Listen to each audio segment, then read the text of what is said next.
Have you ever heard the saying, add years to your life and add life to those years? Do you want to know the secret of achieving it? Listen in as I explain. Are you struggling to keep your head above water and brushing aside how you physically feel? You know you need to do something to feel better, but what? Nothing's working and you're about to give up.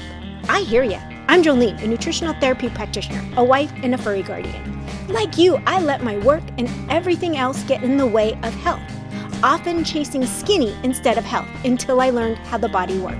Welcome to Holistic Health Made Simple, where I share all the tips, tricks, and science to set you free from the overwhelm of diet culture and frustration with the ever-changing health rules, going beyond the calorie and diet dogma to equip you to be healthy through simple changes to food, mindset, and lifestyle.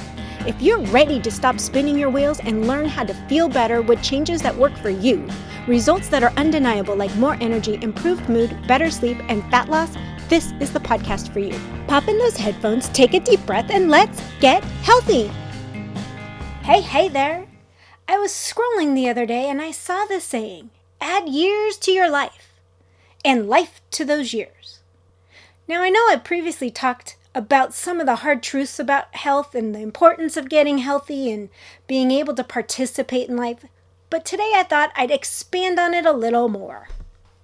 Knowing that we all leave this world at some point in time, it's something we can't escape. But that often brings up that thought process. Well, we only live once. Yes, we do only live once, and we have no clue how many years we will be on this side of the dirt. So, shouldn't we look into adding more life? As to the saying, we understand what adding years to our life means, having a longer life expectancy.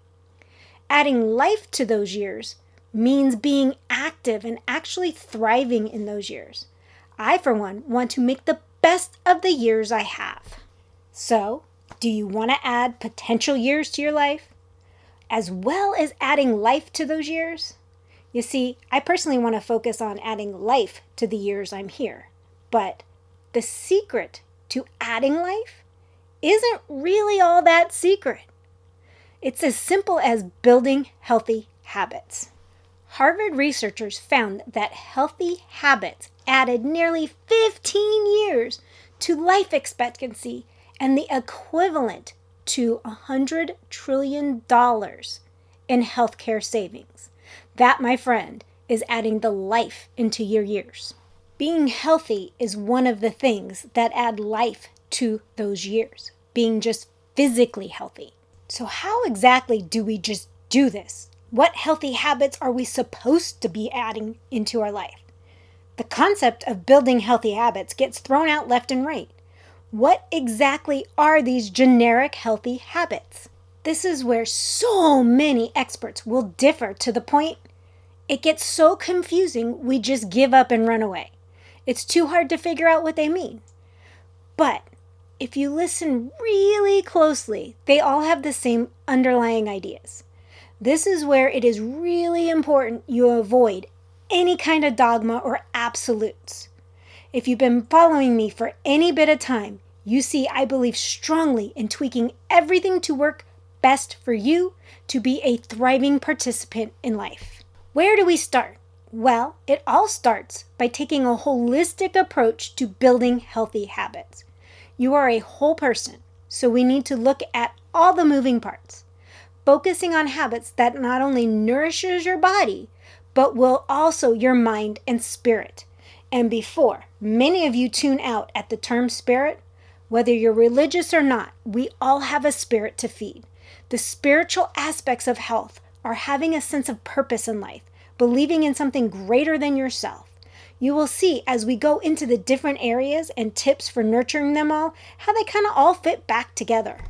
Before we dive into all the tips for today, I want to remind you that the Simple Solutions Collective is now open, and for a very limited time, you can join and get the first 6 months at half off the normal $27 a month price. Yep, that means you can join today for $13.50. But don't wait too long. The deal has only been extended until Thursday, November 30th.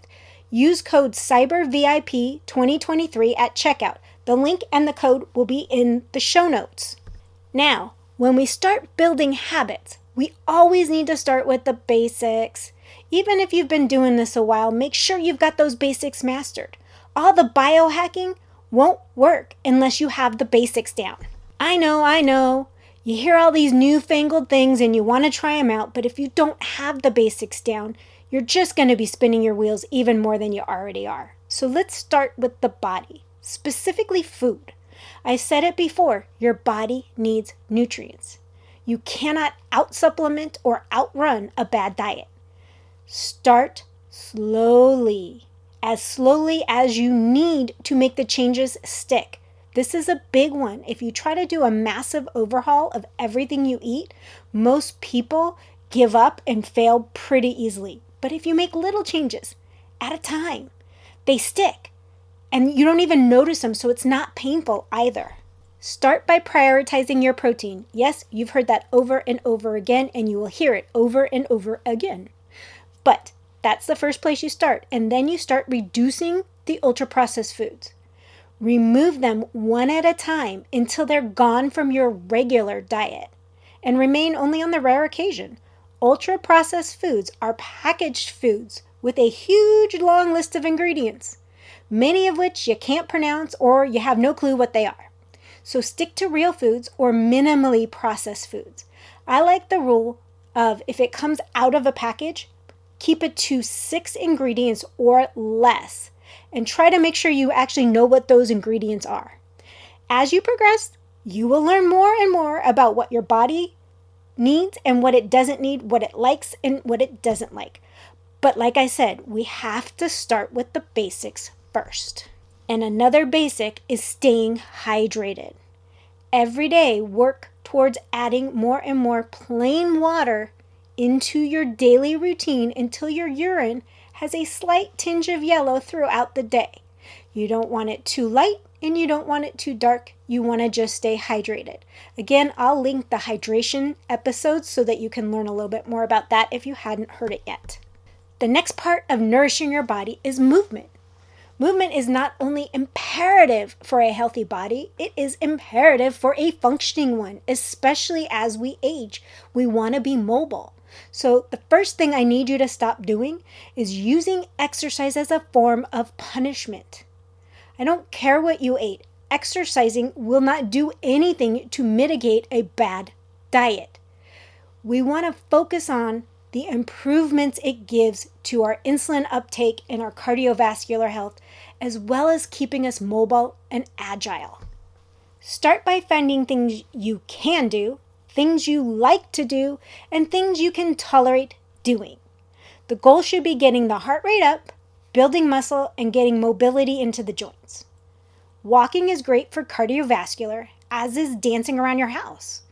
You can merge muscle building with mobility with something like yoga or Pilates. Most of us should be starting with either body weight or extremely light weights. You don't want to go too heavy too soon because you don't want to get hurt. Then be consistent. If your schedule only has room for 2 20-minute sessions, then ink that in on your calendar and don't miss them. It's better to do a little consistently than nothing at all. And then when you have some extra time, maybe watching TV at night, you can add in some yoga stretches, some squats, anything in the commercial break for added bonus exercise. Remember, you don't have to be in gym clothes to work out in your home. Oh, and P.S., I have 2 separate guests coming up in the coming weeks that specialize in getting us moving. So let's move on to the next one, which is nourishing the mind.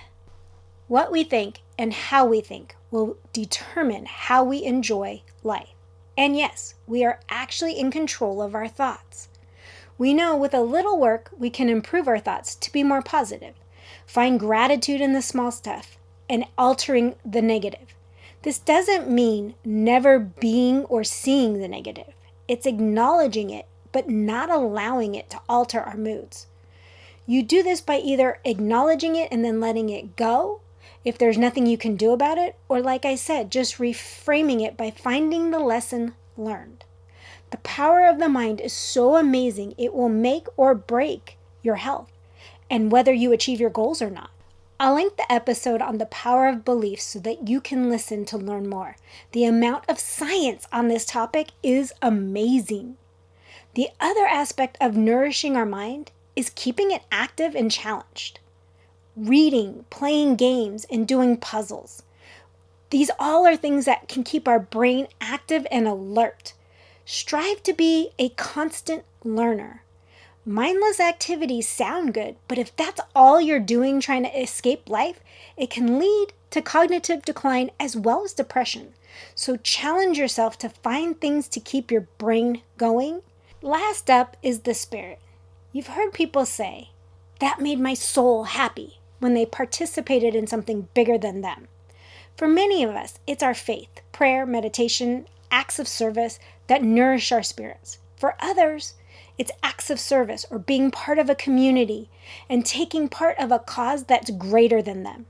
No matter your beliefs, connecting with nature, connecting with a greater cause, connecting with a charity is a great way to nourish your spirits. Go outside, touch the grass, the dirt, volunteer at your local homeless shelter, animal shelter. Find something that lights your heart up and makes you part of a bigger thing than just your life.